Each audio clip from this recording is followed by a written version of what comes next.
నేడు ఈ press meet పెట్టడం ముఖ్య ఉద్దేశం ఇటీవల చంద్రబాబు నాయుడు గారు ఉత్తరాంధ్ర పర్యటన, అలాగే నిన్న మాజీ మంత్రి గుడివాడ అమర్నాథ్ చంద్రబాబు పైన లేనిపోయిన అవాకులు చవాకులు పేర్లందుకు ముఖ్య ఉద్దేశం ప్రెస్ మీట్ ఏర్పాటు చేయలేదు.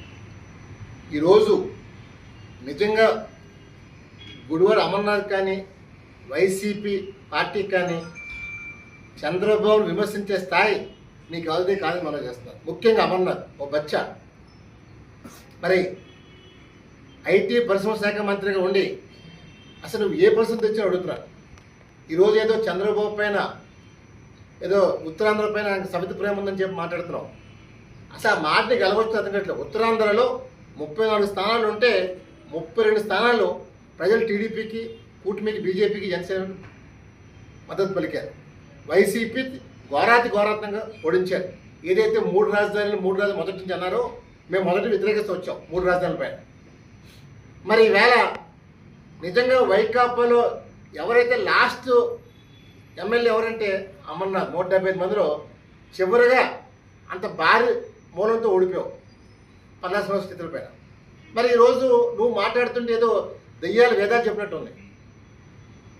నీకు నిజంగా దమ్ము ధైర్యం ఉంటే రేపు ఇదే బీజేపీలో 11 గంటలకి తేల్చుకుందామని అడుగుతున్నా.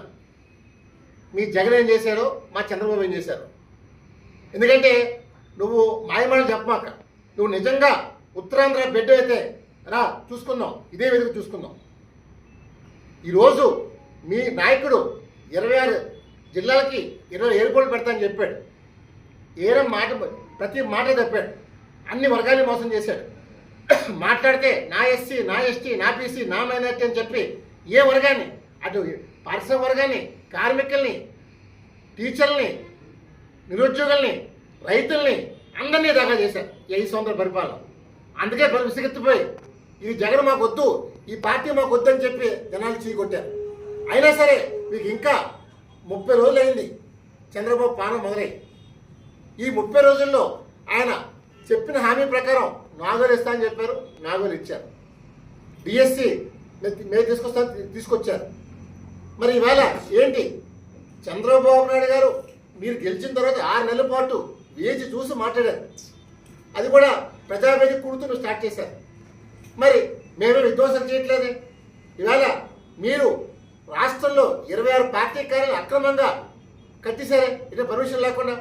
ఇవాళ మీరు తల నెత్తికెక్కి ఏదో మేమే ఈ రాష్ట్రాన్ని 30 ఏళ్ళు పరిపాలిస్తాం అన్నట్టు వ్యవహరించారు. ఇది ప్రజాస్వామ్యం. ఇక్కడ ప్రజలే రాజులు తప్ప మీరు కాదు. మీరు ప్రజాసేవకుడు. మీరైనా టీడీపీ వాళ్ళని ఎవరైనా సరే రాజకీయ నాయకుడు ప్రజాసేవకుడు. మీరు ఇది విస్మరించి ఈనాడు తల పొగర్తో మాట్లాడారు కోడిగుడ్ల మంత్రి. ఇవాళ ఒకటే నేను ప్రశ్నిస్తాను, ఈ రాష్ట్రాన్ని కాపాడటం కోసం చంద్రబాబు, పవన్ కళ్యాణ్ కోసం పోరాటం చేస్తున్నారు. ఈ రాష్ట్ర భవిష్యత్తు కోసం, అంతేకాని వాళ్ళ స్వార్థం కోసం కాదు. చంద్రబాబు అయిన తర్వాత చెప్పారు నా కోసం ట్రాఫిక్ ఎక్కడ ఆపుతుందని చెప్పారు, 5 నిమిషాలు మించారు. ఇవాళ పవన్ కళ్యాణ్ గారు కూడా సమీక్ష చేసి రాష్ట్రాన్ని దారిలో పెట్టడం కోసం, ఉద్యోగ కల్పించడం కోసం వాళ్ళు శ్రమిస్తున్నారు. అన్ని వర్గాల్ని ముందు ఇచ్చే ఉద్దేశంతో వాళ్ళు పాటుపడుతున్నారు. కానీ ఈరోజు మీరు ఏం చేశారు? నిజంగా నేను నిజంగా ఉత్తరాంధ్ర మగాడైతే రా అంటున్నాను. తప్పు మేము చేసామో లేదా తప్పు మీరు చేసామో తెలుసుకుందాం. అంతేగాని ఇంకొకసారి ప్రజల్ని తప్పు పెట్టి మాయమాటలు చెప్పినా ఉంటే ఈసారి నువ్వు ఎక్కడ ప్రశ్న పెడితే అక్కడికి వచ్చి చెప్పులో కొడతాను నా కొడక. ఇప్పటికైనా మారు మైండ్ సెట్. నీకు పరిపాలన చేత కాదు, మీ నాయకుడు చేత కాదు, ఎవరికి చేత కాదు. అయినా సరే విమర్శించడానికి వస్తారు. ఈరోజు టీడీపీతోనే ఈ రాష్ట్రం జనాలు భావిస్తున్నారు. గతంలో మనం చూసాం ఆయన పాలనలో ప్రజలు ఎలా తీసుకెళ్లారని. ఈవేళ మనం చూస్తాం బీపీసీఎల్ ముందుకు వచ్చింది, పెట్టుబడిదారులు ముందుకు రాబోతున్నారు, అన్ని వర్గాలు ముందుకు రాబోతున్నాయి. కానీ ఈ రాష్ట్రాన్ని కాపాడటం కోసం తెలుగు శక్తి మొదటి నుంచి మేము పోరాడం. జగన్ పైన మేము భయపడలేదు. నన్ను ఎన్నో బెదిరింపు ప్రస్తుతం లెక్చరలేదు. నా తెలుగు జాతి కోసం, నా చంద్రబాబు కోసం నేను ముందుకు వచ్చాను తప్ప మీలాగా భజన బ్యాచ్ కాదని.